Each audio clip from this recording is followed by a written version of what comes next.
Kabanata 381. Pagkaalis nila sa shooting range, dinala ni Lucas si Luna sa isang malawak na lugar na nababalot ng puting-puting nyebe.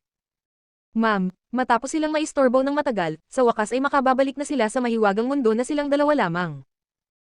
Hindi kalayuan, may isang maliit na bahay na may salaming bubong, at sa likuran nito ay isang kagubatan ng matatayog na pine tree. Sa tabi ng bahay ay may makitid na daan kung saan isang kaibig-ibig na Alaskan Malamute ang humihila ng sleigh. Namangha si Luna sa tanawing bumungad sa kanya nang bumaba sila ng sasakyan. Ang ganda rito, parang mundo sa isang fairy tale. Kapag nagkaroon tayo ng pagkakataon, dadalhin kita sa isang totoong mundong parang fairy tale, sagot ni Lucas. Ang resort na ito ay isang simpleng paggaya sa mga iglo ng Finland. Nagsimula nang umulan ng nyebe, kaya binalutan siya ni Lucas ng makapal na kumot, saka siya binuhat papunta sa maliit na bahay. Pagbukas ng pinto, maingat niya itong inilapag.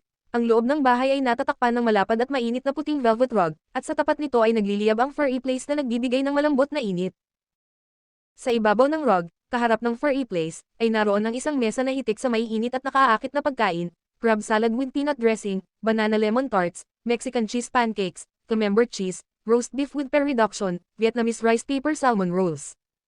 Bawat pulgada ng mesa ay may lamang pagkain. Gutom na gutom si Luna matapos ang buong araw na puno ng saya. Habang lalo pang tumatapang ang amoy ng masasarap na pagkain, biglang iniabot ni Lucas ang isang bungkus ng pulang rosas na nakabalot sa lumang kayumangging lambskin. Para sa'yo. Napakurap si Luna at tinanggap ang mga rosas, na puno ng tuwa ang puso niya. Inilapit niya ang mga talulot sa ilong sinalubong siya ng malamig at preskong halimuyak. Parang bagong pitas ang mga bulaklak. May mga munting hamog pa sa talulot, puno ng sigla at alab. Bigla niyang naalala ang kahulugan ng pulang rosas. Ang pulang rosas ay tanda ng matinding pag-ibig. Tahimik siyang pinanood ni Lucas habang yakap-yakap niya ang mga rosas, ang mukha niyang mas kaakit-akit pa kaysa sa mga bulaklak. Nagustuhan mo ba? Tumango si Luna, saka hindi sinasadyang tumangala sa salaming bubungan. Mainit sa loob, ngunit tanaw nila ang malakas na bug zone ng nyebe sa labas. Nagustuhan ko, napaka-romantiko, bakit parang napaka-engrand ng lahat ngayon? Halatang naguguluhan siya. Ngayon ang ikalimang araw ng relasyon natin, sagot ni Lucas. Ang bilis ng panahon sa isang iglap, 2 araw na lang at 1 linggo na sila. Ano bang meron sa ikalimang araw? May espesyal ba talagang kahulugan iyon? Hindi talaga niya maunawaan ang takbo ng isip ng Great Demon King na ito. Hindi ba karaniwan ay ipinagdiriwang ang ika-100 araw, 1 taon, 3 taon, bakit ikalimang araw? Sumagot si Lucas, para sa akin, bawat araw na nakikilala kita ay espesyal. Hindi nakaimik si Luna. Ay nako, panalo ka na naman, mahal kong hari. Napakasarap ng mga inihandang pagkain kaya halos hindi niya napigilan ang sarili. Nang matapos kumain, napahawak siya sa bilog niyang tiyan. Wala siyang kahihiyang kumain ng marami. Pagkatapos kumain, yamakap siya sa kumot habang nakadantay sa dibdib ni Lucas sa harap ng furry place. Inaalala niya ang mga pangyayari sa buong araw. Lucas, bigla kong napagtanto na ang dami ko palang karibal sa pag-ibig. Kakakaalis lang ni Molly, tapos heto naman si Rebecca. Tiningnan siya ni Lucas ng diretsahan. Mas marami ba sila kaysa sa mga karibal ko? Napakasakit. Ano, imposible. Paano ka magkakaroon ng maraming karibal? Mariin niyang tanggi. Gusto mo bang isa-isahin ko? At ang mas nakakatakot, hindi lang mga lalaki ang dapat niyang bantayan pati mga babae rin. Huwag na. Sige na. Hindi na ako magrereklamo. Gabi na ng huli, sa Platinum Palace. Pagkahatid ni Lucas kay Luna sa kanyang apartment, pagdating niya sa bahay ay agad niyang natanggap ang tawag ni Russell. Sa boses pa lang ay halatang sobra na itong nakainom. Malalabo ang salita, pasiga pa siyang nagyayayang mag-inuman sa bahay nito.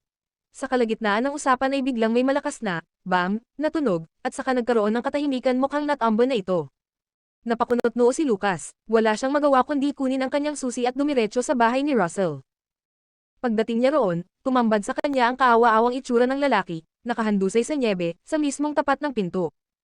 Kung hindi siya pumunta, baka doon na iyon natulog ng buong magdamag. Pinisil ni Lucas ang sentido at binuhat ang lalaki. Pagkaangat niya, agad na idinikit ni Russell ang amoy alak na bibig sa katawan ni Lucas.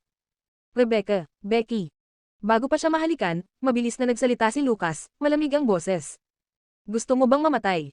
Sa tindi ng boses na iyon, biglang natauhan si Russell. Aba, bakit ikaw? Pagkatapos ay umihirap pa itong nagsalita, hahalikan ka lang naman. Bakit parang nawalan ka ng dangal? Hindi naman ako babae. Napabuntong hininga si Lucas, bahagyang niluwagan ng kwelyo, halatang naiinis habang inaalalayan siyang pumasok. Bumagsak si Russell sa sofa na parang patay na isda, nakatitig sa kisame, walang buhay ang mga mata. Lucas, alam mo naman na gusto ko si Becky. Tinitigan lang siya ni Lucas, walang sinasabi. Kalokohan iyon noon. Napaaga ang pag-alis ko sa militar dahil sa kanya. Natatakot ako na habang wala ako, maaga mo siya. Pero nakakatawa, kahit hindi ko siya iniwan kahit isang segundo, kahit sinundan ko pa siya sa ibang bansa, hindi pa rin siya naging akin. Noong umalis si Rebecca at sumama sa pamilya niya sa ibang bansa, agad siyang nagpadala ng papeles para makalipat din. Nanirahan siya roon ng 3 taon. Bumalik lang siya ng pilitin ng pamilya niya. Sa buong panahong iyon, lagi niya itong binibisita, hindi niya ito tinigilan kailanman. At ngayong bumalik na ito sa bansa, kabiguan pa rin ang natanggap niya. Matagal pang nagbuhos ng sama ng loob si Russell bago siya tumingin kay Lucas. Nasaktan mo ba siya noon? Kung wala ang munting kuneho, magiging kayo kaya? Halata ang kaba sa mukha ni Russell. Hinding-hindi, sagot ni Lucas, walang alinlangan. Napakuyong kamao ni Russell. Talaga, kaya mo bang sabihing hindi mo siya nagustuhan kahit minsan? Akma kayo sa lahat ng paraan. Bago ko siya nakilala, sagot ni Lucas ng malamig, wala pa akong nagugustuhan kahit sino. At para kay Russell, pareho rin iyon sa nararamdaman niya, hindi nagkakalayo ang sakit nila. Hayop ka, ang lupit mo. At si Rebecca, nakatuon pa rin ang tingin sa taong ito, ang tinitingnan niya palang karibal ay hindi kailanman pumasok sa laban. Ngunit ang sinabi ni Lucas ay parang nagbigay sa kanya ng kaunting pag-asa. Nang bahagya siyang natahimik, may inilabas si Lucas na maliit na itim na notebook na gawa sa leather. Inihagis niya iyon kay Russell, saka tumalikod at umalis. Ano to? Bulong ni Russell habang pinupulot ang notebook. Binuksan niya iyon. At sa susunod na sandali, nanlaki ang mga mata niya, hawak-hawak niya ang notebook na parang banal na kasulatan. Nandoon ang napakapamilyar na sulat kamay ni Lucas. At ang laman, ay mga sunod-sunod na tala ng malalaking pagkakamaling ginawa ni Russell sa mga nakalipas na taon sa paghabol kay Rebecca. Peste, ni minsan hindi nagsabi.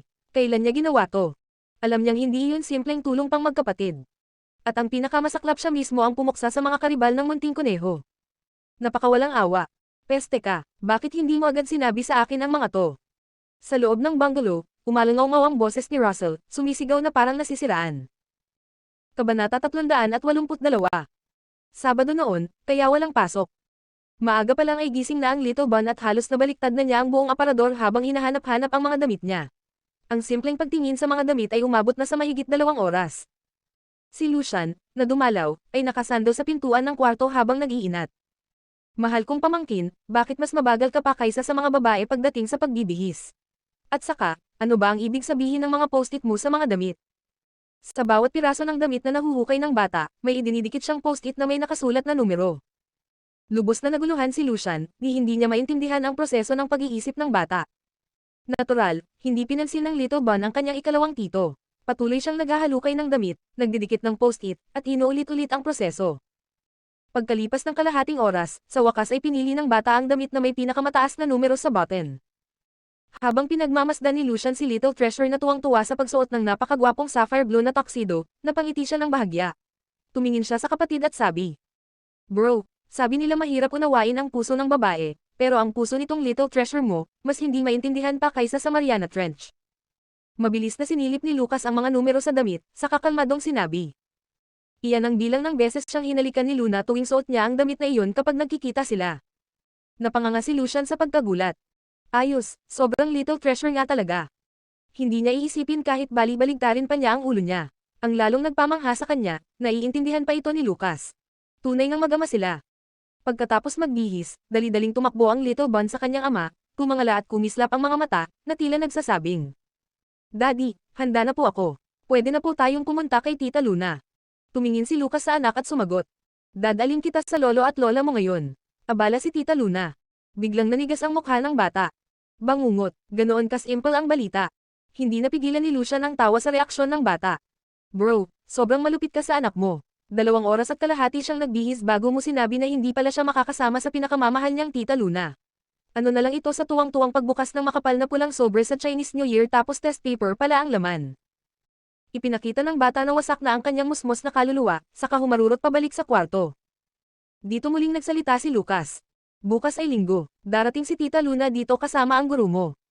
Sa narinig na iyon, ang batang may ekspresyong, "Hindi na ako maniniwala sa mundong ito," ay biglang nabuhayan at nagkaroon muli ng sigla. Dahil dito, maayos na nailabas ni Lucas si Little Treasure palabas ng pinto. Bago umalis, habang papasakay na sila sa sasakyan, biglang huminto si Lucas at tumawag sa katulong sa likuran. "Uncle Don. Ano po ang utos ninyo, Big Master?" Pakidala ang oso ni Little Treasure. Oso. Akala ng matandang butler na may mahalaga siyang utos kaya't napakunot noo sa narinig. Ngunit sa huli, sinunod ng butler at dalawang kasambahay ang utos ni Lucas, maingat nilang dinala ang dambuhalang bear mula sa parent-child event at itinali ito sa sasakyan. Nako, bro, ano na naman ang balak mo? Bakit mo dadalhin ang dambuhalang oso na to sa lumang tirahan? Napahawak sa noo si Lucian. Talaga namang pakiramdam niya, tuwing kasama niya ang kapatid, sinusubukan nito ang talino niya. Sa lumang tirahan ng mga Ford. Kayong dalawa, kung hindi ko pa kayo tinawagan para bilasan nyo, makakalimutan nyo pa sigurong umuwi, hindi ba? Sa sala, medyo naiinis si Lawrence nang makita ang kanyang mga anak, pero nang mapatingin siya sa maliit na bata na humahawak sa kamay ni Lucas, agad namang lumambot ang kanyang mukha. Little Treasure, nandito ka pala.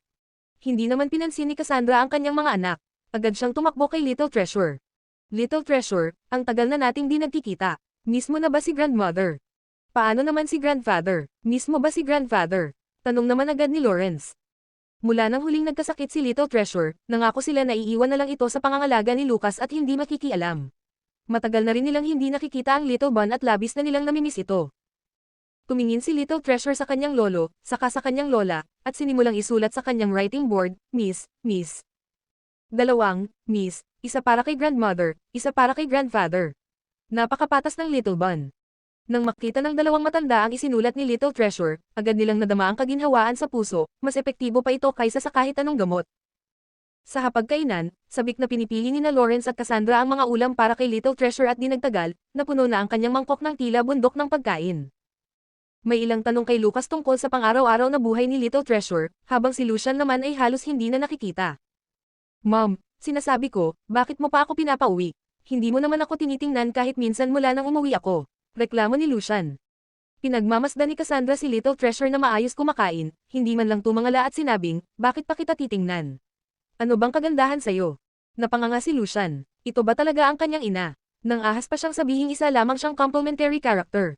Ang isang anak na walang pansin, parang lumot sa tubig. Pagkatapos nilang kumain, sa wakas ay nagkaroon ng pagkakataon si Lucian na makakuha ng pansin. Pinayagan ni Cassandra at Lawrence si Lucian na dalhin si Little Treasure sa hardin para maglaro, habang naiwan si Lucas kasama ang dalawang matanda. Hindi masyadong masaya ang dalawang matanda. Kitang-kita, handa na silang pag-alitan siya. Sobra akong nadismaya, Lucas. Kung hindi kami tinawagan ni Lucille kahapon, hanggang kailan mo ito balak itago sa amin? Sabi ni Cassandra. Sabi ko na noon, hindi na tayo dapat masyadong mabait at hayaan silang dalhin si Little Treasure. Aba, ang galing, di ba? Malungkot na sambit ni Lawrence kay Cassandra. Siguradong ginamit ng babaeng iyon ang panahon para lumapit sa anak natin sa pamamagitan ni Little Treasure. Iyon lang ang paraan para ganoon kabilis ang progreso nila. Paano mo ako pwedeng sisihin?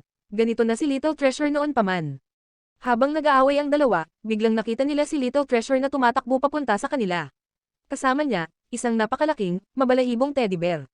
Sumilip si Lucian mula sa likod ng teddy at sabi, grabe, ang bigat nito. Napagod na ako. Parang, nakakalito, sabi ni Lawrence at Cassandra sa isa't isa. Sumali si Little Treasure sa parent-child event sa school niya sa unang pagkakataon at nanalo ng first prize. Napaka-memorable para sa kanya, gusto niya itong ipakita kay grandfather at grandmother, maingat na paliwanag ni Lucas.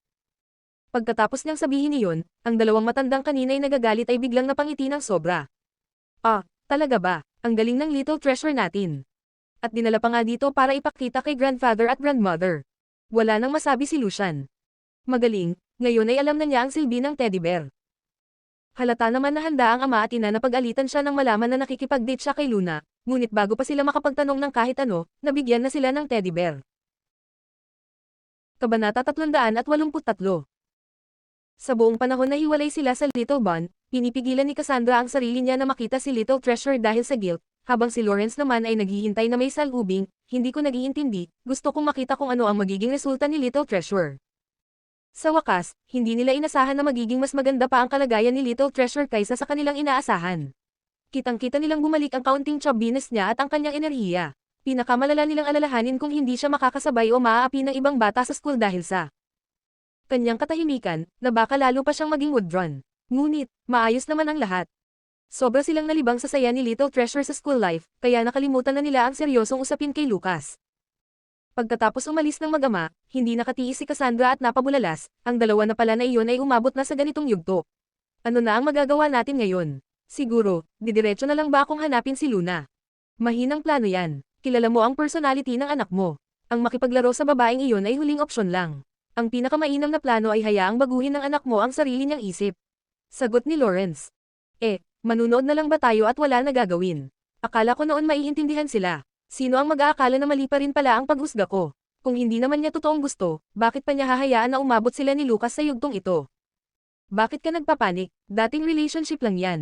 Gaano mo ba kasigurado ang ganitong relasyon? Baka pagkatapos nilang magkasama, matapos ang honeymoon stage, maghihiwalay din sila sa sarili nila. Bukod pa rito, nandyan na si Rebecca at hindi naman bulag ang anak mo.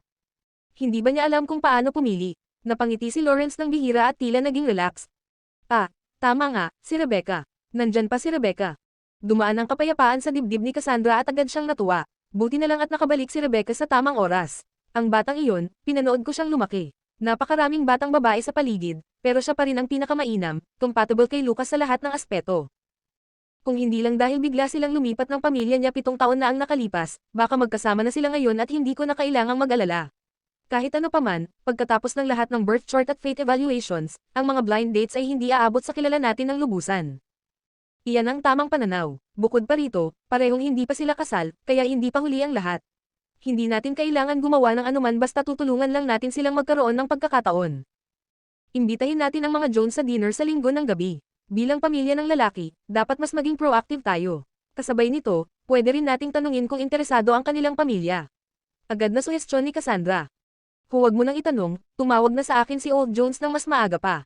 Base sa tono niya, sigurado akong pareho ang iniisip niya sa atin, sagot ni Lawrence na halatang masaya. Nakangiti si Cassandra sa tuwa. Ayos yan. Tatawag na lang ako kay Lucas ngayon. Ma'am. Mabilis na tumawag si Cassandra sa kanyang anak. Hello, Lucas. Ma'am, may nangyari ba? Nakalimutan kong sabihin sa'yo kanina, bumalik na si Uncle Jones at ang kanyang pamilya, alam mo ba? Ma'am. Magpa-reserve ka sa isang magandang restaurant at humanap ng tamang oras para imbitahan sila sa dinner bilang welcome home, pilit na pinanatiling kalmado ni Cassandra ang boses. Okay. Matapos makipag-usap, agad na nagtanong si Lawrence ng nerbyoso, ano ang sabi? Sabi ng anak natin, okay. Sumasang-ayon siya, masayang-masaya si Cassandra. Tinitigan siya ni Lawrence nang may nakakalokong ngiti, na para bang alam na niya ang mangyayari. Kita mo, sinabi ko na sayo.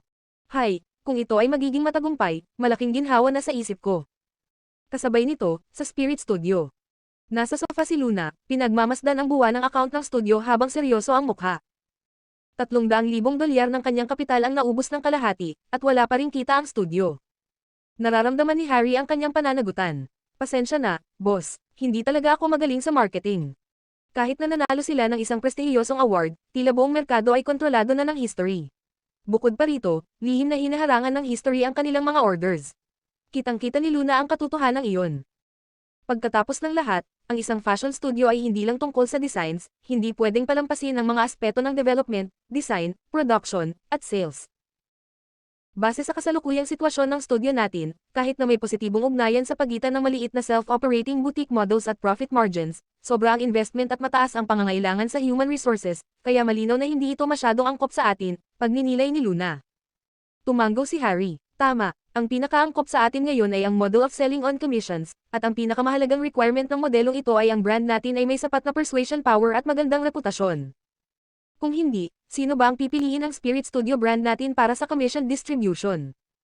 Dati, nagawa na nilang ipakita ang kanilang kakayahan. Ngayon, ang kailangan lang ay ipakita ito sa iba para maakit ang mga agents. Kaya, ang pinakakailangan natin ngayon ay isang prominenting figure para i-advertise ang brand natin. Nakakalungkot, hindi pa rin ako masyadong sikat, kung hindi, makakatipid pa tayo sa advertising fees. Harry, may alam ka bang angkop na kandidato? Malungkot na buntong hininga ni Luna. Halimbawa, paano nagtetrend ang mga damit noong sinaunang panahon? Kapag ang isang concubine o maging ang queen sa palasyo ay nagsuot ng isang partikular na material o estilo sa isang national banquet at hinangaan ng lahat, agad itong nagiging patok, mula sa mga dignitary hanggang sa mga commoners. Ito ang tinatawag na star power. Nag-aatubiling magsabi ng pangalan si Harry, si Freya Lynchburg. Freya Lynchburg, bulong ni Luna sa sarili. Alam niya kung sino ang tinutukoy ni Harry. Bilang isa sa mga pinakamaimpluwensyang socialites ng Imperial, mayroon siyang maraming papel bilang modelo, sikat na blogger, publisher, at fashion retailer. May column siya sa pinakaprestihiyosong fashion magazine ng bansa MNA, FA, at kilalang-kilala siya sa buong fashion industry. Hindi mali kung tawagin siyang indicator needle ng fashion. Kung mapapahanga nila siya sa kanilang damit at mapapasuot niya ang Spirits Apparel sa paparating na Fashion Week, siguradong mas mabisa ito kaysa sa kahit anong celebrity advertising para sa kanila. Ang pinakamahalaga, high-end brand ang Spirit, kaya ang kanilang unang hakbang ay dapat talagang ma-impress. Kung magsisimula ang brand sa mas maliit na celebrities o sa viral sa internet, mahihirapan silang itaas ang status ng brand sa hinaharap. Mahalagang hakbang ito. Ang naiisip natin, malamang naiisip din ng iba. Siguradong maraming tao ang hahanapin siya ngayon, at sinubukan ko na rin siyang kontakin noon, pati puntahan siya ng personal sa opisina niya, pero hindi ko man lang siya nakilala, sabi ni Harry habang nakatingin kay boss na parang walang magawa. Huwag kang magmadali, mag-focus ka sa design mo, ako na ang bahala. Kung hindi talaga natin makuha ang daan na ito kay Freya Lynchburg, mag-iisip na lang tayo ng ibang paraan, sagot ni Luna. Paglabas niya sa Spirit Studio, sinimulan ni Luna ang kanyang sasakyan at handa nang pumunta sa kumpanya mismo. Maraming tao nga ang naghihintay na makilala si Freya. Naghintay si Luna mula gabi hanggang hating gabi, habang unti-unti nang nawalan ng pasensya ang iba at umalis. Sa wakas, natira na lang siya mag-isa, ngunit hindi pa rin niya nakita si Freya. Sa simula, ayaw niyang sumuko at gusto niyang subukan ang swerte, pero rasyonal na hindi niya makita ang inaasahan niya, kaya handa nang umuwi si Luna. Sa parking lot, pagkasakay niya sa kotse, at handa nang simulan ang makina, isang hindi inaasahang pangyayari ang naganap. Kabanata 384. Nakaupo si Luna sa kanyang kotse nang mapansin niya ang isang lalaki at babae na nag-aaway hindi kalayuan. Napakataas ng babae, maikli ang buhok niya at may matalim na cut, suot ang wide-legged pants at malaking coat. May phoenix eyes siya, matangkad na ilong, defined facial features, at sobrang ganda ng katawan. Siya ang taong matagal nang hinihintay ni Luna, si Freya Lynchburg. Samantalang ang gwapong lalaki na naka-gray tuxedo sa harap niya, parang kamukha ng kanyang asawa. Sobrang lakas ng sigaw nila, kaya malinaw na narinig ni Luna ang lahat mula sa loob ng kotse. Charlie, my God, baliw ka ba? Makikipag-divorce ka sa akin dahil lang sa isang prostitute. Matalim ang tingin ni Freya sa lalaki, hindi makapaniwala. Nagulat ang lalaki. Freya, ilang beses na kitang sinasabihan. Hindi prostitute si Ava, mabait at malinis na babae siya, kaya tigilan mo na ang pang-iinsulto. Sinasabi mo ba na hindi ako maihahambing sa babaeng nagtatrabaho sa bar? Bakit? Kailangan kong malaman ang dahilan. Bigyan mo ako ng dahilan. Freya, kung wala ako, maaari mong ipagpatuloy ang komportableng buhay mo, pero siya, hindi siya ganoon, siya ay nakadepende sa akin, mas kailangan niya ako kaysa sa iyo. Ha, nakakatawa naman ito, sinasabi mo ba sa akin na dahil masyado akong malakas at kayang alagaan ang sarili, kaya deserve kong iwanan? Sa loob ng kotse, napailing si Luna. Talaga namang sa pagkakataong ito, ang huli ay siyang maswerte. Sino ang mag-aakala na malalaman niya ang napakalaking chismis na ito? Hindi nakatakataka na ayaw makipagkita ni Freya sa kahit sino. May problema siya sa kasal. Ito ay pwede maging napakagandang breakthrough. Nag-away ang dalawa ng ilang sandali bago naghiwalay ng hindi masaya. Isinara ng lalaki ang pinto ng kotse at umalis ng hindi lumingon. Si Freya, na dating mayabang na nananakit sa lalaki, ay agad bumagsak sa sahig. Kitang-kita ang kahinaan, at umiiyak ng mag-isa. Wala na ang dating sigla niya. Tahimik na bumaba si Luna sa kotse at nilapitan si Freya. Pasensya po, Miss Lynchburg. Kailangan ko po kayong istorbohin sandali, mula po ako sa Spirit Studio. Lumayas ka, agad na sigaw ni Freya. Kitang-kita, ayaw talaga niyang istorbohin. Hindi nagpaikot-ikot si Luna at diretsong sinabi, Miss Lynchburg, kung matutulungan ko kayong baguhin ang isip ng asawa ninyo, pwede po ba kayong magsuot ng apparel ng aming studio sa paparating na Fashion Week? Napangiti si Freya ng may halong pangungutya. Ha, kaya mo bang baguhin ang isip ng asawa ko? Kung kaya mo, huwag mong pag-usapan ang damit, kahit gusto mong magsuot ako ng gunny sack, gagawin ko pa rin. Miss Lynchburg, seryoso po ako. Sabihin mo lang sa akin ang konkretong sitwasyon ng babaeng iyon at kung paano niya nakilala ang asawa mo. Bigyan mo lang ako ng 3 araw at garantisado kung maghihingi siya ng tawad sa iyo, umiiyak, sabay hampas sa sarili habang nagmamakaawa ng kapatawaran. Nasa pinakamababa na ng punto si Freya sa pagkakataong iyon. Ayaw na niyang makarinig pa ng kalokohan mula sa babaeng biglang dumating. Pero, pagkatapos niyang sakta ng damdamin ni Luna kanina, nagbago ang isip niya base sa sinabi nito. Pababalaikin si Charlie sa kanya habang umiiyak at hihingi ng tawad. Ito ang matagal na niyang pinapangarap. Pero, imposible, imposible. Pinanood ni Luna ang pag-aalangan ni Freya. Pagkatapos, tumakbo siya para kunin ang pack ng beer mula sa boot ng kotse. May beer ako, gusto mo? Tiningnan siya ni Freya, at sumakay sa kotse. Para sa beer. O mas tama, ang mas kailangan niya kaysa sa beer sa sandaling iyon ay may kausap siya. Uminom si Freya ng 3 bote ng beer bago niya tuluyang sinabi. Magkababata kami ni Charlie, sabay kaming lumaki, at halos walang naging problema ang relasyon namin noon. Kaya natural lang na nagka-developan kami hanggang sa naging mag-asawa. At pagkatapos ng kasal, masaya kami. Kapag padalos-dalos ako, tinitiis niya ako. Mas inaalagaan pa niya ako kaysa sa mga magulang ko. Kahit sa mga client meeting niya, pawang fasad lang ang pinapakita niya, hindi siya kailanman lumalampas sa linya. Napakabait niya, sobra. Ni hindi ko alam kung bakit parang sinaniban siya ngayon, bakit nabaliw siya sa isang babaeng tumutugtog lang sa bar, at handang hiwalayan ako dahil sa kanya. Nang malaman ko ang tungkol sa kanila, dumiretso ako sa bar para harapin yung babae. Sinampal ko pa nga siya ng ilang beses. Pero alam mo ba, pinrotektahan pa siya ng asawa ko, sa harap ko mismo. Pag-uwi niya nung araw na yun, humingi siya ng divorce. Tahimik na nakikinig si Luna, bahagyang nakatungo, bago umangat ang kanyang kilay. Tragic ba ang background ng babaeng yun? Yung tipong nagtatrabaho sa bar para pambayad ng tuition sa school. Inimbestigahan ko. Totoo lahat ng sinabi niya. Siguro, mabuti talaga siyang tao. Baka ako lang talaga ang masama. Pilit ng ngiti ni Freya, luhaan. Napairap si Luna. Please, sis, kung mabuting tao siya, mang-aagaw ba siya ng asawa ng iba? Kahit sabihin pa nating hindi ka pa niya kilala noon, pumunta ka na doon at nagwala, so ngayon, alam niya na. Ikaw na mismo ang nagsabi, paano siya nag-react? Lumuhad siya sa harap ko. Humingi ng tawad. Sabi niya hindi niya napigilan ang sarili niya, dahil sobrang mahal daw niya ang asawa ko. Sabi pa niya, mamamatay daw siya kapag iniwan siya. Nagpakamatay na raw siya ng 2 beses, at muntik na talagang mamatay nung pangalawa. Naglabas pa ang ospital ng medical crisis notice. Sa narinig niya, mabilis nang nabuo sa isip ni Luna ang buong sitwasyon. Ang babae, malamang galing sa pamilyang sobrang hirap, siguro estudyante pa. Nagbubar para makaipon ng pambayad ng tuition at medical fees ng pamilya, isang klasikong nakakaiyak na istorya. Si Freya, may kaya at mabuting asawa. Si Charlie Jensen naman, isang lalaking puno ng ego at pakiramdam ng heroic justice. Nagsimula ang lahat siguro noong isang gabi ng client entertainment sa bar. Binabalik-balikan niya ang babaeng yun at naging malapit sila, hanggang sa para sa babae, naging tagapagligtas niya si Charlie. Siya ang naging sandalan, iniidolo, at sinasamba.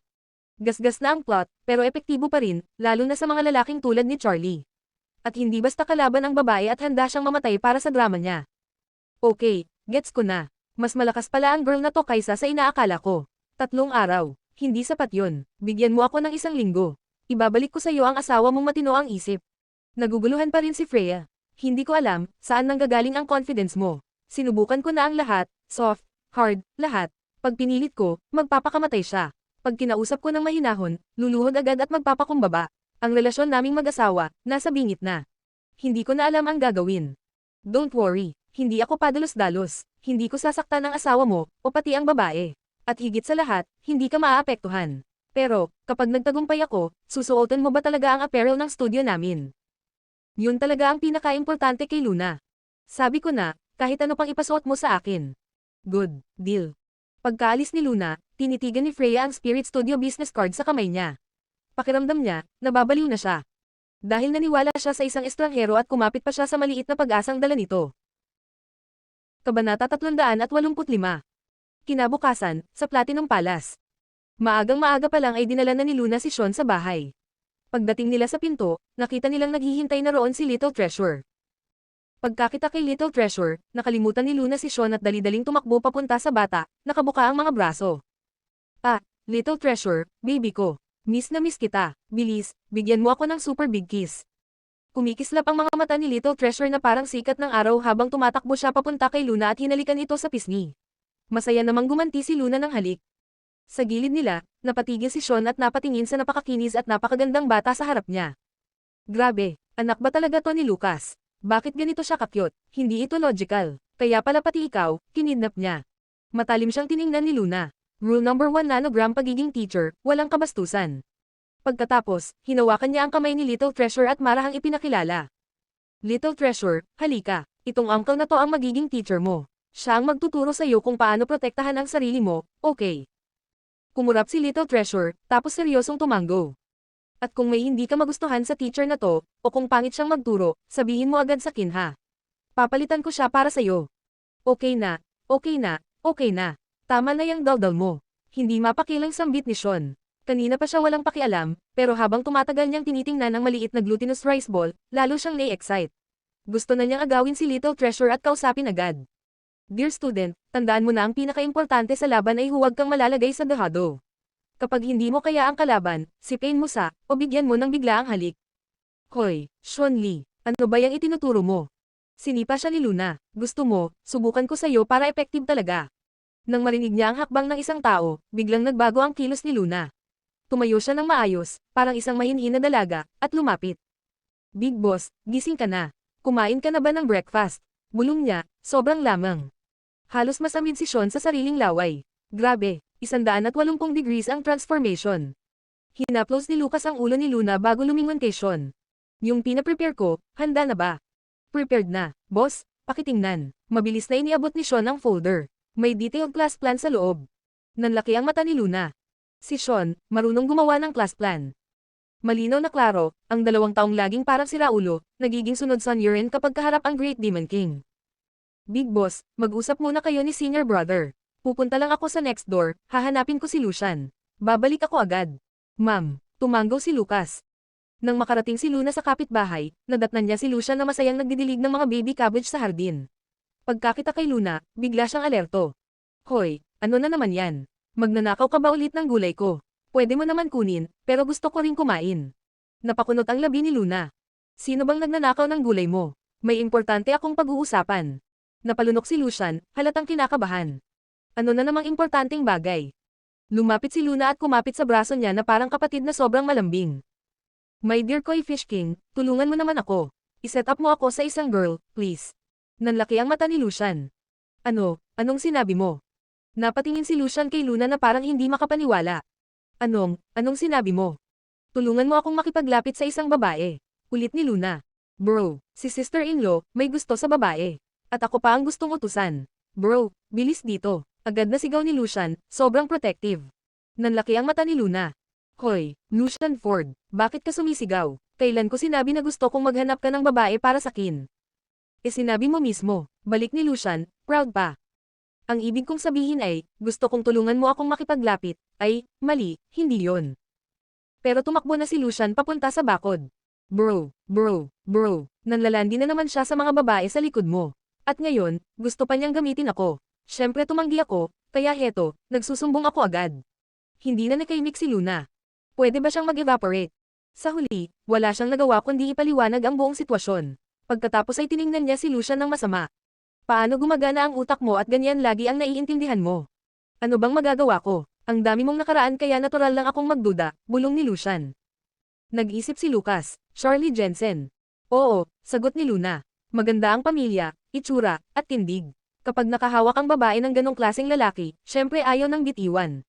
Hindi uobra ang ordinaryong tao. Plano ko sanang gamitin ang lalaki kong disguise. Pero kulang ako sa pagkakakilanlan at reputasyon at siguradong mapagbantay ang babaeng yun. Magsususpecha agad, kaya sa tingin ko, kung si Lucian ang gagalaw, siguradong malinis ang plano. Napahalakhak si Lucian. Yan, alam kong magaling ka. Pag ako ang gumalaw, syempre magiging perpekto. Pero bakit ko naman iaalay ang katawan ko para sa'yo? Dehado ako dyan. Hindi ko sinasabing iaalay mo yan. Sagot ni Luna. Handa na ang plano, at pangako, ni hindi ka niya mahahawakan. Sumimangot si Lucian. Paano mangyayari yun? May babae bang mahuhulog nang wala man lang napapala? Depende kung sapat ang pain, sagot ni Luna, hawak ang baba niya, habang tinitingnan si Lucian na parang karne sa chopping board. Napalunok si Lucian. Pag nagtagumpay ako, anong mapapala ko? Pamilya naman tayo, kailangan pa ba ng gantimpala? Tama ba, Big Boss? Nilapit ni Luna ang sarili kay Lucas at kumapit sa braso nito. Tumanggaw si Lucas. Oo, pamilya. Nalungkot si Lucian. Hoy, grabe kayo, bro, hinahayaan mo lang ba siyang ibenta ako ng ganito? Relax ka, sabi ni Luna. Pip-aikit lang ang kuya mo. Wala nang nasabi si Lucian. Tinapik siya ni Luna sa balikat. Oh, eto na, syempre bibigyan kita ng reward. Kapag naayos mo to ng maayos, ipagluluto kita ng isang marangyang handaan. Talaga, huwag mo kong lalikuan, ha? Bakit naman kita lalikuan? May testigo ka nga, ang kuya mo.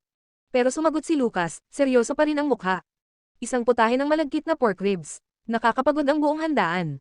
Hoy, ganun lang ba ang halaga ko? Isang putahe. Ayan na, ayusin mo to, sabi ni Luna. Kapag umabot na ako sa rurok ng buhay ko, kapag kinasal kami ng kuya mo, at naging hipag mo ako, pagluluto kita ng kahit ano. Biglang napakunot noo si Lucian. Teka, parang may mali sa usapan natin. Kabanata 386. Noong Sabado, habang tinuturuan ni Sean si Little Treasure ng martial arts, tinuturuan naman ni Luna si Lucian kung paano mangakit ng babae. Pagdating ng gabi, tinawagan siya ni Lucas sa hardin. Big Boss, anong meron? Tanong niya, pinagmamasdan ang hitsura niya. Para bang may espesyal na sasabihin.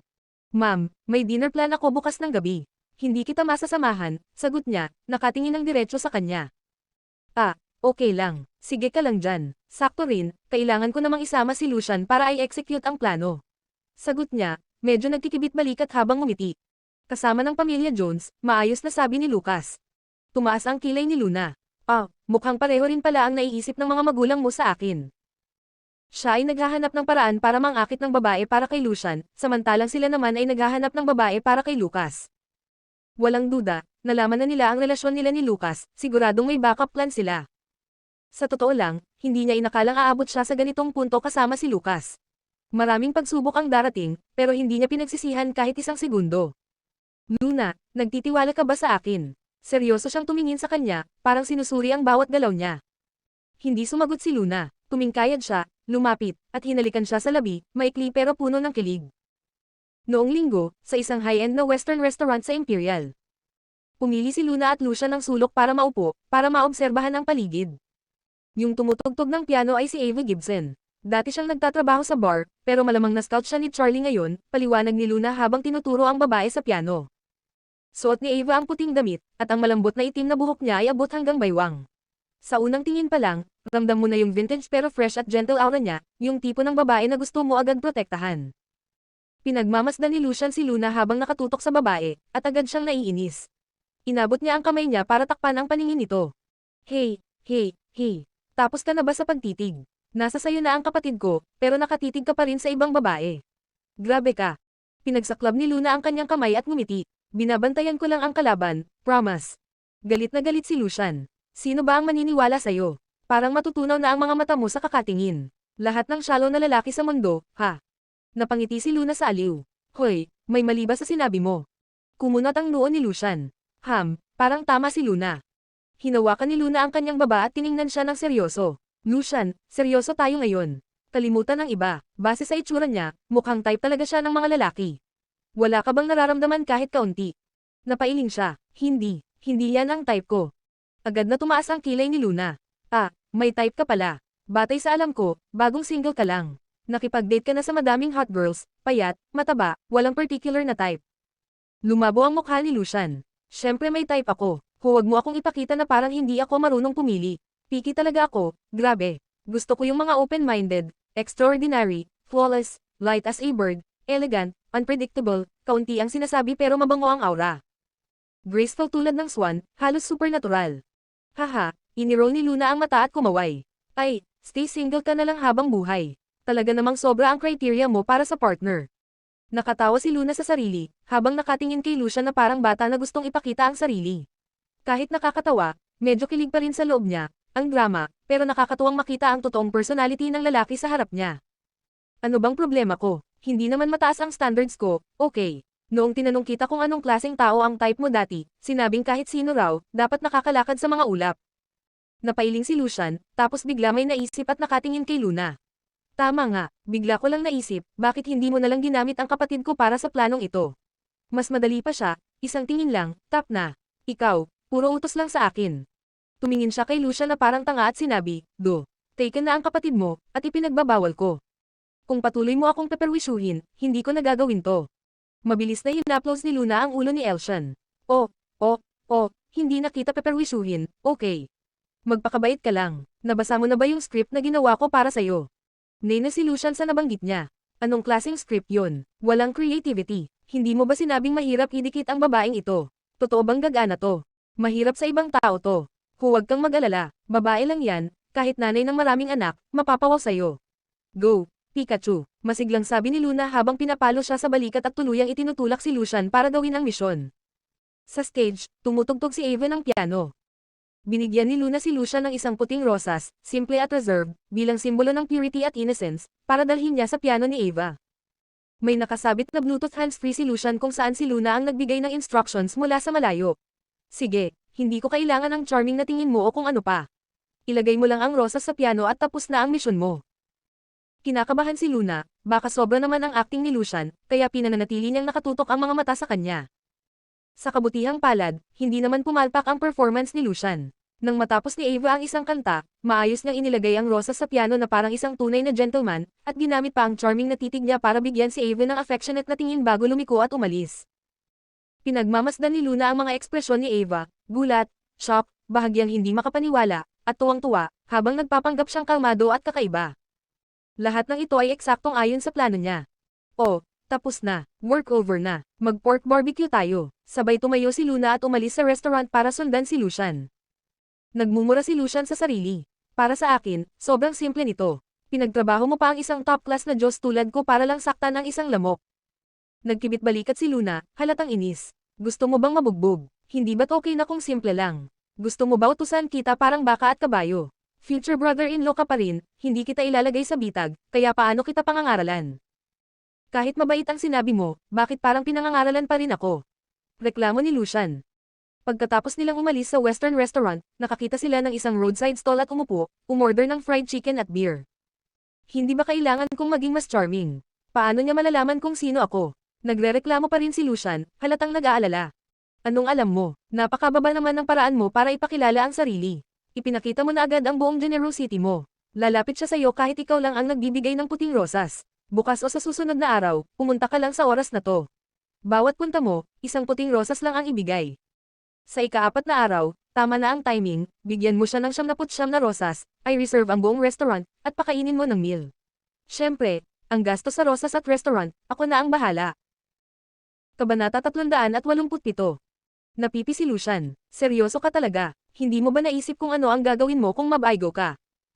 Nagkibit balikat si Luna at sinabi na parang walang pakialam, anong magagawa ko? Papatulan kita at bugbugin para mailabas ko ang galit ko. Hey, sabi mo nga mahal mo ako bilang future brother-in-law mo at hindi mo ako kukulitin. Nagpatuloy silang magkwentuhan ng sandali, hanggang sa biglang natawa si Lucian habang binibilang ang mga daliri niya. Patay, patay na. Bakit patay? Tanong ni Luna, litong-lito. Ngayon ang ika-7 araw ng pakikipag-date mo sa kuya ko. Ika-7 araw, di ba? Mukha ni Lucian parang paparating na ang apocalypse. Ha, anong nangyayari? Litong-lito pa rin si Luna. Ibinaba ni Lucian ang drumstick sa kamay niya at sabi, Little Luna, ayoko na ng feast mo, o ng glutinous rice mo na may pork ribs. Pwede ba, huwag mo nang i-break up ang kuya ko. Gustong-gusto ka talaga ng kuya ko. Napatingin si Luna sa kanya na parang tanga. Ha, ilang lagok ka lang ng beer. Lasing ka na ba? Kailan ko sinabi na gusto kong i-break up ang kuya mo? Parang gusto nang umiyak si Lucian. Pero, ika-7 araw na. Lahat ng lalaking date mo noon, hindi tumatagal ng lampas sa ika-7 araw, di ba? Walang masabi si Luna. Hindi na pala nakakagulat na biglang nagsiselebrate si Lucas ng kakaibang 5th dating. Hindi na rin nakakagulat na laging parang may kakaiba kay Lucas. Hindi naman siguro iniisip ni kuya ito ng sobra, di ba? Talagang nangangamba siya, wala na siyang masabi. Sa isang 6-star hotel sa Imperial. Ay, Brother Jones, ang tagal nating hindi nagkita. Masiglang nilapitan ni Lawrence ang lalaki para makipag-shake hand. Nakipagkamay rin si Archie Jones at tumatawa sinabi, Brother Lawrence, ang tagal nating hindi nagkita. Hindi ka naman masyadong nagbago, bata ka pa rin sa itsura. Isang tingin lang, alam kong hindi ka nag-aalala. Parehong dapat nating alalahanin ang ating mga anak, hindi sila kasing considerate ng anak mong babae. Sabi ni Cassandra habang nakangiting hinayla ang braso ni Rebecca. Ang ganda na ng anak mo si Becky. Pagkatapos ng pagbati ng dalawang pamilya, umupo sila sa dinner table. Hindi ba bumalik si Winifred ngayon? Hindi, pag-uwi namin, agad siyang bumalik. Hindi niya pwedeng iwan ang company doon. Good thing magkasama kayo ni Becky. Yeah. Ang batang ito, ang galing. Narinig ko, nakakuha lang siya ng MBA. Ang bata pa niya, tapos ang advanced na. Hindi basta-basta, sabi ni Cassandra, punong-puno ng paghanga. Habang nagkukwentuhan ang mga magulang, masayang nag-catch up sina Rebecca at Lucas. Lucas, naaalala mo ba si Kalik Stalker? High school friend natin, student council president, casual na nagumpisa ng topic si Rebecca. Kahit 7 taon na silang hindi nagkita, napakaraming alaala ang bumabalik, mga bagay na hindi mabubure. Ma'am. Dati, nag-invest si Kalik sa tech stocks. Sa huli, nawala lahat, sabi ni Rebecca na may buntong hininga. Kahit technology generation na, limitado pa rin ang defense ng maraming tech companies, kaya mahirap matukoy agad kung sino ang panalo. Mahirap i-value ang shares nila logically. May risks talaga. Bukod pa doon, may dalawang klaseng kumpanya, yung kailangan ng sobrang funds pero maliit ang potential profit, at yung masyadong bata. Kadalasan, hindi ako nai-involve. May pagtatangi din. Siyempre, tingnan mo na lang ang IM at CN. Kahit pareho silang may malalim na defense, may sapat silang cash flow at may history ng long-term profit.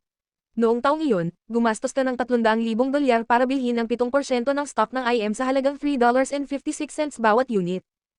Makalipas ang 3 taon, binago ng IM ang business strategy nila, nag-withdraw ng funds at nag-invest sa paggawa ng smartphones.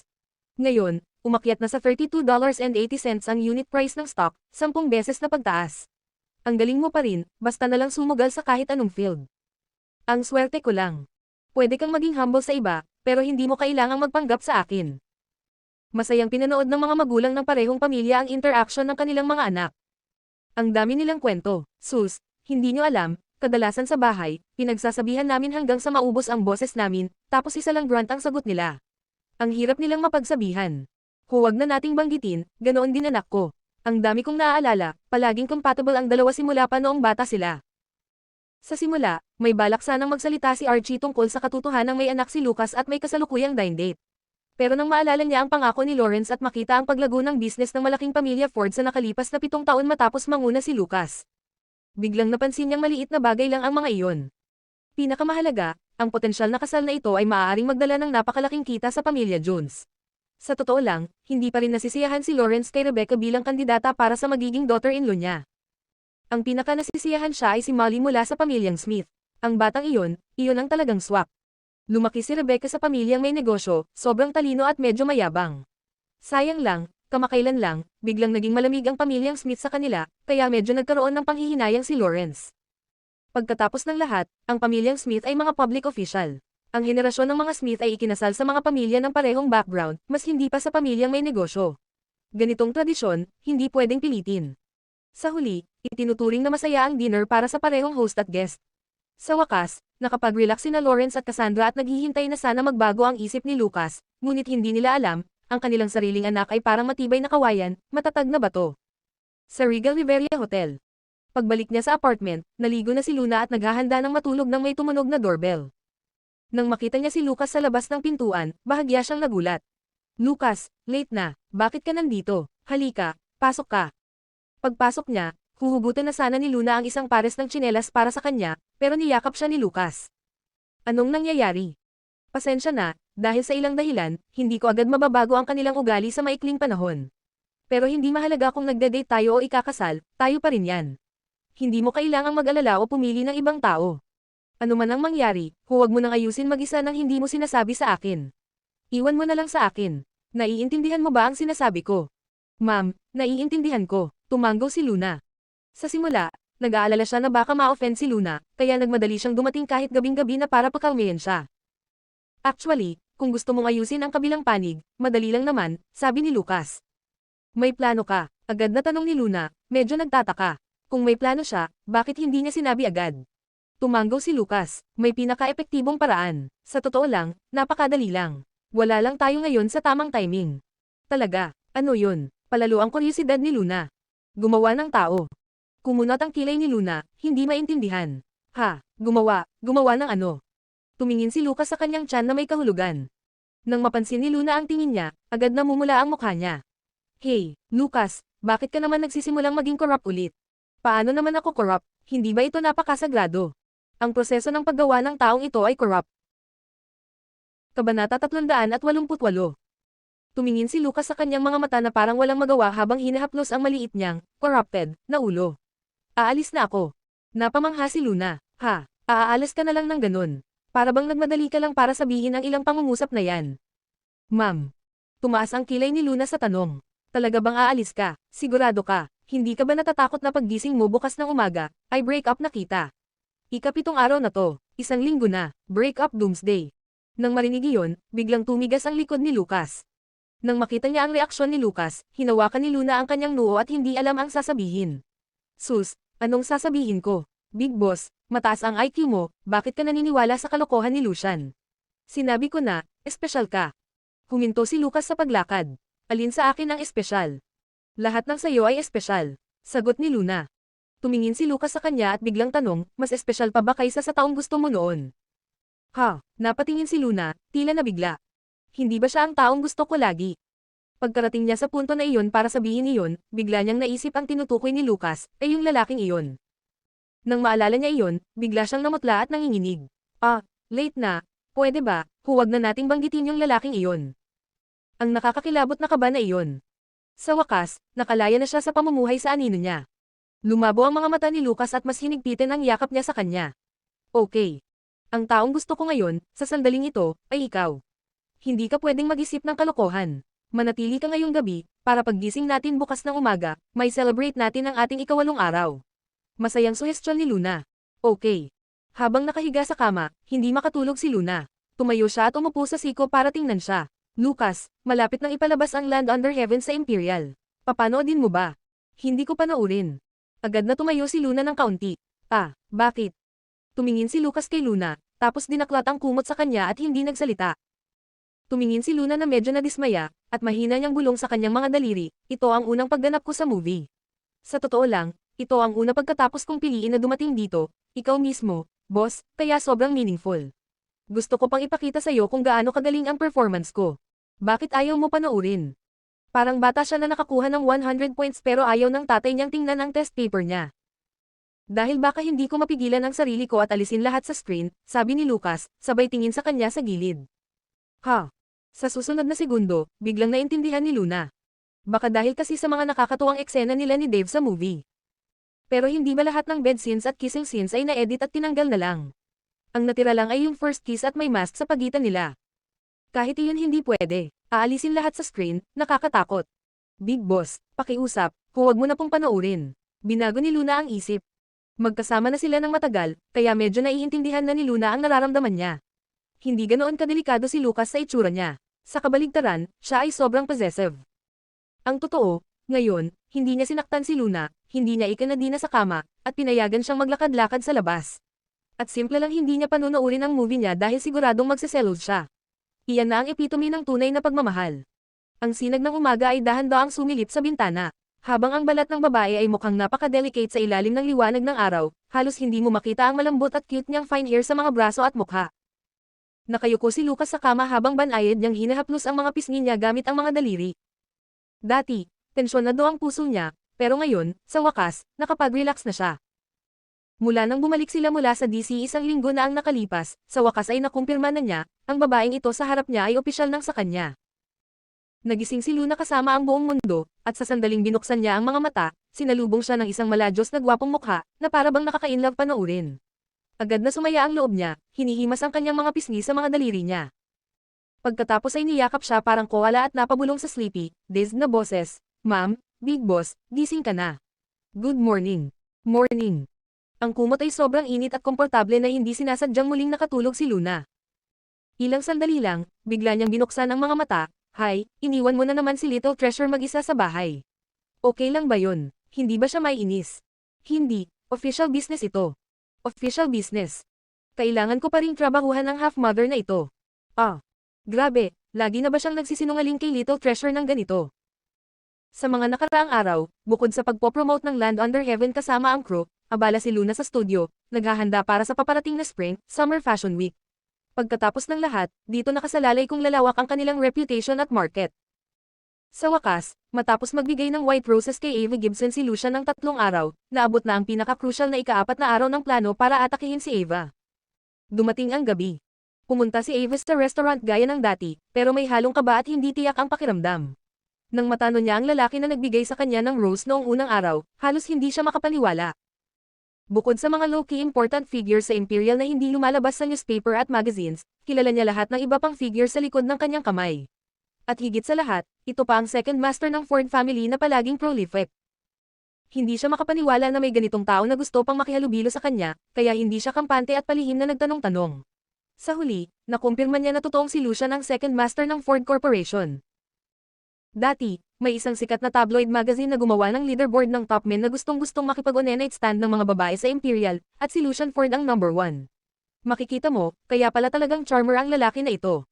Siyempre, kasabay nito, ibig sabihin, pwede rin siyang lokohin, pero kung seryoso ka, talo ka. Sa isang tagong sulok ng restaurant, binabaliktad ni Luna ang isang tabloid magazine habang nagsasalita sa Bluetooth earpiece kay Lucian. "Paf, Lucian, hindi ako makapaniwala na number 1 ka sa leaderboard ng men na gusto lang ng mga babaeng makipag-one-night stand. Ang mga babae na to gusto ka lang ma-hook up, hindi magpakasal sa'yo. Talaga, deserve mong maging single forever. Ano kung gusto nilang makipag-hook up sa akin? Anong problema? Gusto nilang makipag-hook up sa akin kasi skilled ako. Sabi ni Lucian na may pride. Yes, yes, your skills. Kaya ngayon, dapat mas mahusay ang performance mo at huwag yung usual hook-up ways mo. Huwag mong hayaang maramdaman ni Avon na nilalaro mo lang siya. Dapat maramdaman niyang seryoso ka sa kanya, espesyal siya, gets mo? Oo, oo na, nasabi mo na iyan ng 800 beses, hindi ba ang kapatid ko kasama sa leaderboard? Tanong ni Lucian na curious. Kabanata 389. Nagulat si Luna na tanungin pa siya ng ganoon. Of course, kasama siya. Ang kapatid mo ang number 1 sa leaderboard ng mga lalaki na pinakaseryoso gusto ng mga babae na pakasalan. Tanong ba yun? Oh, nakakagalit ito. Ha ha ha ha, huwag ka munang magalit, si Dave ang number 1 na gusto lang ng girls bilang booty call. Hindi ba nakaka-console kahit kaunti? Console, my ass, at least, sa booty call, mas marami ang makukuha kaysa sa one night stand. Okay, okay, narito na si Ava, ready na, official business muna ang priority. Bumukas ang pinto ng restaurant. Pagpasok ni Ava, natigilan siya. Madilim ang buong restaurant at walang tao sa loob. Ano ba itong nangyayari? Baka sarado lang ang restaurant ngayon at walang nagsabi sa kanya. Kung hindi ito bukas, hindi niya makikita ang lalaki ngayong araw. Pinilit niya ang sarili na kalmayan ang isip, na kahit nagustuhan man siya ng lalaki, malamang ang isang katulad ni Lucian ay ginagawa lang ito basta-basta. Pero sa kaibuturan ng puso niya, puno ito ng nakakasili temptation at matinding pagnanasa, hindi niya may kakailanan na touch siya sa ginawa nito. Kahit galing siya sa mahirap na pamilya, ipinanganak siya na may magandang katawan at pretty looks.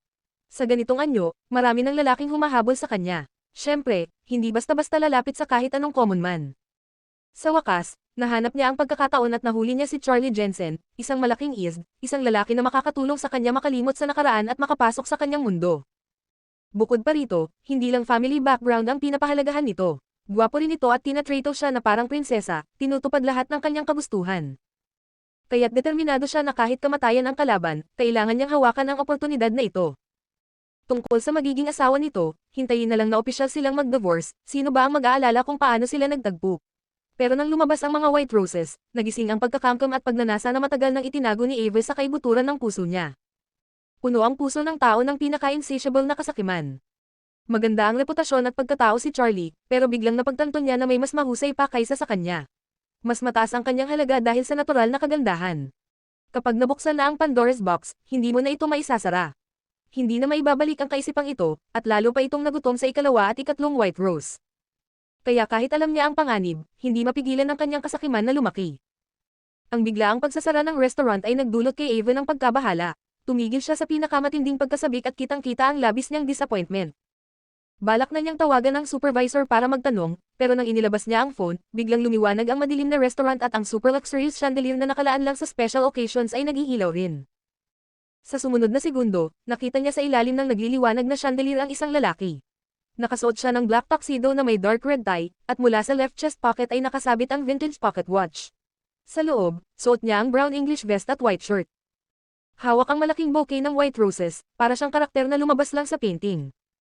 Predictably, natulala si Ava, hindi makapaniwala sa kanyang mga mata. Ang piano na araw-araw niyang pinatutugtog ay tinutugtog na ng iba, at may kasamang professional orchestra sa tabi, tumutugtog ng romantic at soothing na musika. Sa tanging mesa na may candlelight, naroon ang fresh flowers at exquisite dishes. Kakatapos lang niyang maramdaman ang pagkadismaya at lungkot dahil hindi niya makikita ang lalaki ngayong araw nang bigla siyang lumitaw sa ganitong paraan sa harap niya. Halos sumabog ang puso niya sa sobrang saya. Sa bawat hakbang niya papalapit, mas mabilis ang tibok ng puso ni Ava. Pagkatapos, iniabot niya sa kanya ang bouquet ng 79 na white roses. Pinanood siya ni Ava, natigilan, bago siya nagpakalma at nagpakita ng halo-halong sorpresa, kalituhan, at bahagyang pagdududa. Mister, salamat sa mga bulaklak nitong mga nakaraang araw, pero hanggang ngayon, hindi ko pa rin alam kung sino ka. Nice to meet you, my surname is Ford. Pasensya na sa biglaang kilos ko, pero matagal akong nag-struggle sa dilema at hindi ko na mapigilan ang pagiging impulsive, hindi naman mahalaga kung sino ako. Gustong-gusto ko ang paraan mo sa pagpiano, kaya marahil, maaari mo akong ituring na, fan mo. Maaari ko bang ma-enjoy ang karangalan na samahan mo ako sa dinner? Pinigilan ni Ava ang sarili niyang saya at nagatubili ng ilang segundo bago niya iniabot ang kanyang kamay para tanggapin ang bouquet, nagpapanggap na mahinhin sa intensyon ng lalaki sa kanya. Mister, napakabait mo, hindi ako professional. Ang pagtugtog ko lang dito sa piano ay paraan ng survival ko. Agad na hinailan ni Lucian ang isang upuan para sa kanya habang nakatingin ng diretso sa kanya. Hindi, hindi ang piano ang tinutukoy ko na kumuha ng puso ko, kundi ikaw mismo, ang pianist. Tumalon ang puso ni Ava sa kanyang dibdib. Sa isang sulok, pinanunod ni Luna ang eksena ng may labis na kasiyahan. Pero kahit matagal na siyang naghihintay, hindi pa rin naririnig ang susunod na linya ni Lucian. Pagkatapos, nakita niya itong lalaki hinahaplos ang kanyang buhok. Ang senyales na iyon ay ibig sabihin na kalimutan niya ang sasabihin. Dito tinulungan siya ni Luna, hindi pa rin kita nakikita sa ganitong paraan. Narinig ni Lucian ang paalala at nagpatuloy, hindi pa rin kita nakikita sa ganitong paraan. Noong una kitang makita, hindi ko maialis ang mata ko. Mabilis na pinaalala ni Luna sa kanya, Lucian, bantayan ang body expressions mo. Huwag ka maging kalmado lang. Magpanggap kang mas kinakabahan. Alam mo ba ang pakiramdam ng unang pag-ibig? Magpanggap kang siya ang first love mo, gets mo? Bahagyang nangit-ngit ang mukha ni Lucian. First love, my ass, kahit na marami na siyang nakarelasyon, hindi pa rin niya alam kung ano ang pakiramdam ng first love. Kadalasan, siya ang minamahal ng iba. Kung hindi mo talaga alam, mag-stutter ka lang, higpitin ang mga daliri, o aksidenteng matamba ang isang bagay. Sa mga maliliit na detalyeng yan, sabi ni Luna, step by step, ang nagtuturo sa kanya. Ang maganda, mabilis na naintindihan ni Lucian ang tips niya. Agad niyang hinawakan ng mahigpit ang cup at hinigop ang malaking tagay ng wine. Kitang-kita ang kaba niya at nagsimulang magsalita ng bahagyang natutulala, marami na akong nakilala na babae, pero wala ni isa na kagaya mo. Sobra, ang weird, hindi ko maipaliwanag ang pakiramdam na ito, iniisip ko, makakaintindi ba ako kung lalapit ako sa'yo? Ako, hindi ko rin alam ang sinasabi ko, naiintindihan mo ba ang gusto kong sabihin? Nang makita ni Ava ang isang lalaki na palaging superior sa iba na kumikilos na parang isang batang natutuklasan ng unang pag-ibig, biglang napakalma ang kaba niya. Ramdam niya ang kasiyahan na kontrolado niya ang lahat. Sa katunayan, tumaas pa ang kanyang self-confidence at conceitedness. Tumatango siya ng bahagya at ngumiti, marahil, nakalaan talaga tayong magkita. Maayos ang daloy ng usapan at ang buong dinner ay puno ng flirtatious na vibes, halos eksaktong naaabot ang effect na gusto ni Luna. Ngayon, oras na para hanapin ang susunod na key-timing. Kabanata 390. Karaniwan, matapos ang trabaho ni Ava, si Charlie na ang sumusundo sa kanya. Kaya nang imongkahi ni Lucian na ihatid siya, natural na agad itong tinanggihan ni Ava, ipinapahiwatig na may plano siya kasama ang isang kaibigan at gusto niyang hintayin itong dumating. Kaya, unang umalis si Lucian. Ngunit sa totoo lang, hindi siya umalis. Naghintay siya sa isang madilim na sulok. Mabilis na dumating ang isang Porsche sa car park. Bumaba si Charlie mula sa kotse at lumapit upang kunin si Ava gaya ng dati. Hiningi pa niya ang kanyang mga labi sa halik bago tanungin, pagod ka ba sa work? Lucian, oras na para kumilos. Ang performance mo, pagkakataon na natin ito. Kailangan mong magpanggap na sobrang shocked at sobrang broken-hearted, hindi makapaniwala na nawala ang love of your life. Dapat extra dramatic, gets mo? Paulit-ulit na pinaalala ni Luna. Ikinunot ni Lucian ang bibig at iniikot ang mata sa kanya. Bakit hindi ka nalang maging director? Kasi baka masyado na maraming actors na kagaya mo, mamamatay ako sa galit. Hey, maganda naman ang performance ko, okay lang. Okay, maganda na iyan para sa first timer. Go na, bilasan mo. Malapit na silang maghalikan. Impit na itulak siya ni Luna palabas. Hindi talaga siya magaling sa acting. Halatang marami na siyang nakarelasyon, pero parang isang tao na walang dating experience at walang tunay na emosyon. Halata sa isang tingin na tipo siyang lalaking nilalaro lang ang mga babae. Kaya pala, one night stand lang ang gusto ng mga babae sa kanya. Sinunod ni Lucian ang script at inilagay ang car keys sa kanyang kamay, bago siya tumingin sa eksena sa harap niya na halos hindi makapaniwala. Lumabas sa mukha niya ang isang pained expression. Para siyang nakakita ng true love niya, pero bigla niyang naisip na ang true love niya ay nahanap na ang love of her life. Nang makita ni Ava si Lucian, namutla ang mukha niya. Halata na hindi niya inaasahan na iwan siya ni Lucian at babalik pa ito muli. Hey, pinapadrama kita, pero hindi ganito kadramatic. Ang mga mata mo masyadong wide at hindi convincing ang performance mo. Huwag ka nang tumayo lang dyan, baka ma-expose ka. Mabilis na lumingon at umalis ka. Udyok ni Luna. Sa wakas, natapos na. Sa loob ng kotse, bumagsak si Lucian sa upuan na parang patay na aso. Ang hirap ng acting, sobrang hirap, parang inalis na ang laman ng katawan ko. Siyempre, skilled job ito. Ano pa ang gagawin ko bukas? Naitatag na ang foundations, kaya hindi mo na kailangan gumawa ng iba bukas. Hintayin mo lang siya. Sa susunod na araw, tatapusin natin ang final scene at tapos na tayo. Salamat, Director Windsor. Good boy, bibigyan kita ng dagdag na drumstick sa boxed rice mamaya.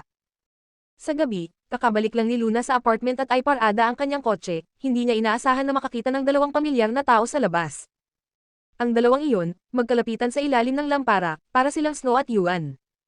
Bihira na lang manatili si Snow sa apartment na ito. Pagkatapos sumikat ang history, agad siyang bumili ng bungalow at halos hindi na bumalik. Sino ang mag-aakala na makikita niya sila ngayon? Yuan, sinabi ni Dad na pagkatapos ng fashion press conference na ito, gagamitin niya ang pagkakataon para hilingin sa lolo ko na payagan akong pumasok sa company. Last time na sinabi niya, hindi natuwa si lolo. Ngayon, sabi niya, baka mas magalit pa si lolo kasi, after all, mukhang hinihintay pa rin niya ang kapatid ko, sambit ni Snow, halatang nag-aalala. Paano naman iyon? Kapag nakita ni lolo kung gaano kakagaling, siguradong magbabago ang isip niya. Sagot ni Yuan. Antong hininga si Snow. Sa totoo lang, ayoko sanang pumunta. Kasi, sa identity ko, awkward ang posisyon ko. Pero hindi ko maiwasang tanggihan si Dad. Marami na akong tinanggihan dati at natatakot akong madismaya si Dad. Bukod pa rito, gusto ko rin talagang ibahagi ang burden kay Dad at Lolo, pero... Sige na, go na. After all, papasok ka naman base sa sariling kakayahan mo, di ba? At pag napatunayan mo na ang sarili mo, wala na silang masasabi ng kahit ano. Pero, sa panig ng sister ko, baka isipin niyang kinukuha ko lang ang bagay na para sa kanya. Talagang ayokong makipagtalo sa kanya sa kahit ano, kaya nga nagsimula ako ng sariling company. Alam mo, my dear, sobra ka namang nag-iisip. Lahat ng ito, well-deserved sa'yo. Paano mo masasabi na kinukuha mo ang sa kanya? Pinakuha ko na rin ng taong magpapadala ng dress mo kay Freya Lynchburg, kaya walang magiging problema. Yuan, hindi mo na talaga kailangan gawin ang sobra-sobrang bagay para sa akin. Walang kwenta yan, ikaw ang future wife ko. Kung hindi kita tutulungan, sino pa ba ang tutulungan ko? Mabilis na dumating ang huling araw ng kasunduan kay Freya.